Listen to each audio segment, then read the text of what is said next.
Look at the beautiful morning here. It's supposed to be 90-something degrees, the hottest day of the year. No, it's supposed to be 100 degrees. Unusually hot. But that fog is right above the Clackamas River. So wherever you see the fog, that's the Clackamas River. And off in the distance, Clackamas River. It curves and bends. I imagine there'll be a lot of people at the river today doing the floating down the river. And, as always, there'll be a few drownings. Oh, I wish that wouldn't happen. But people drink, don't wear life vests. Tell you what, anytime we go near the water, we all have life vests, including the dogs. I have life vests for my dogs. Call me crazy, but you'll never call me a heartbroken pet owner who has a drowned dog. Now cats can't do that.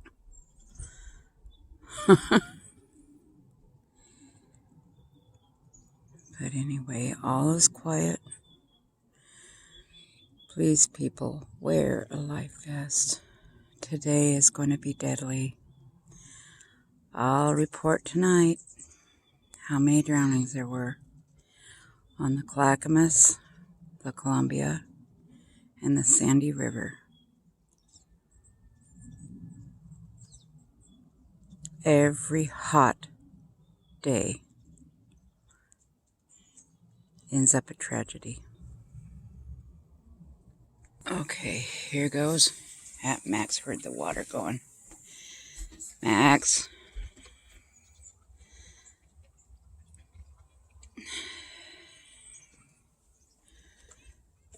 Yeah.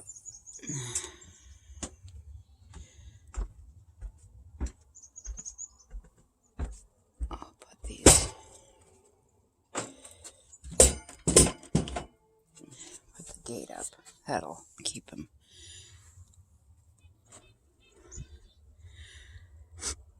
Yeah, it won't stop him, but it'll keep him from coming back freely. Anyway. Pray for people,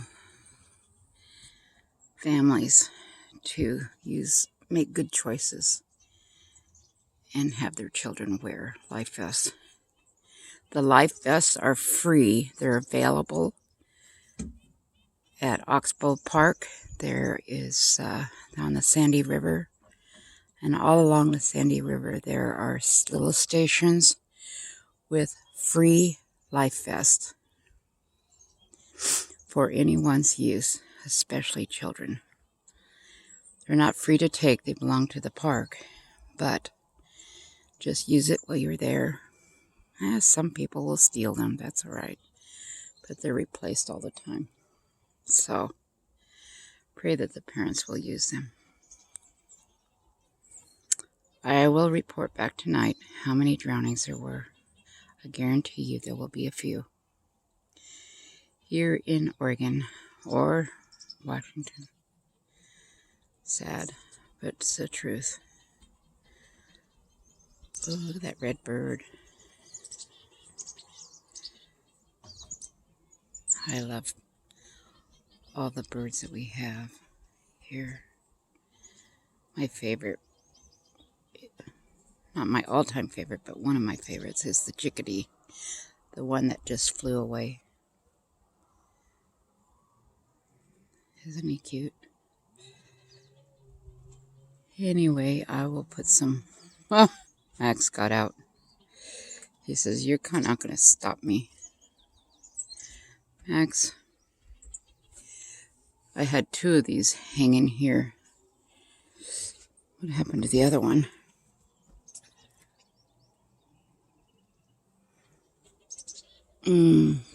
The raccoons tear my bird stations apart. Anyway, it's gonna be a hottie. Ooh. I'll fill my bird stations up in a minute. Anyway, God bless and pray for those people going to the river today, for them to make good choices, not end up a tragic number. We have a neighbor that is part of the water rescue. He retrieves the bodies once they've drowned. He helps in the searches, so that's pretty sad. So I've heard over the years about the tragedies, senseless tragedies that didn't have to happen, but did because the parents thought, oh, my kids will be all right, I'm watching them. Or God is with us. Ask the church group that went one Sunday. Several families from a church got together. This was before COVID, last summer. And an 8 or 9-year-old boy was at the water edge playing with the rest of the family, and somebody was watching him, of course. And pretty soon nobody could find him. They found his body down the river. He drowned. Wasn't wearing a life vest. He changed that church and his family forever because the parents failed to make sure he was safe. I'm not sure if the parents had stayed home that day and trusted the church leaders to watch their kids. Don't let it happen, folks. Don't let a church leader watch your children. And don't always trust that God's going to override our foolishness. He can't. We are free will to make choices, good or bad. And not wearing a life vest is a bad choice. God's not going to stop you from drowning. No matter how hard you pray. He gives us the tools to stay safe and seat belts to keep us from, we have seat belts that prevent us from rolling out of the car or going through the windshield. I know that when I was 16, my car rolled end over end 3 times down a cliff. And only because I was wearing a seatbelt was my life spared. My car was smashed down to the frame. Nobody could believe I lived through that, including the highway patrol that came upon my wreck. I was speeding. I was going 80 miles an hour. I was distraught. My father had told me that he wished I would kill myself.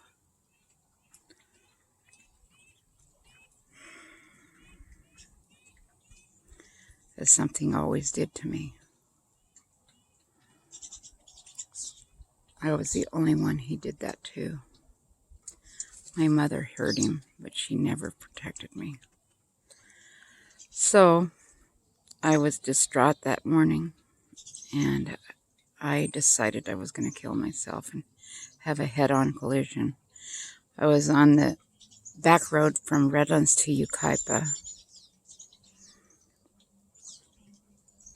I drove past an old boyfriend's house, and he was seeing another girl, and I was really upset. And then my dad had told me, well, my sperm donor had told me to go kill myself. It would be better.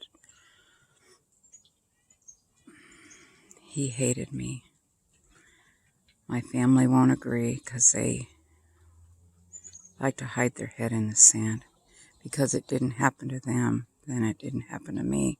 Even though they witnessed this. My mother did too. My husband and my children all witnessed the abuse that I suffered for decades. So,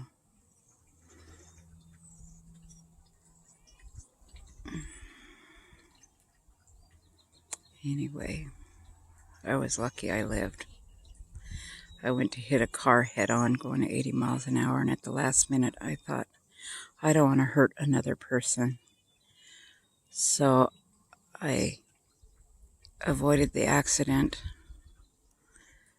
but that meant careening down the cliff, a steep cliff, and I was driving a Corsa Corvair,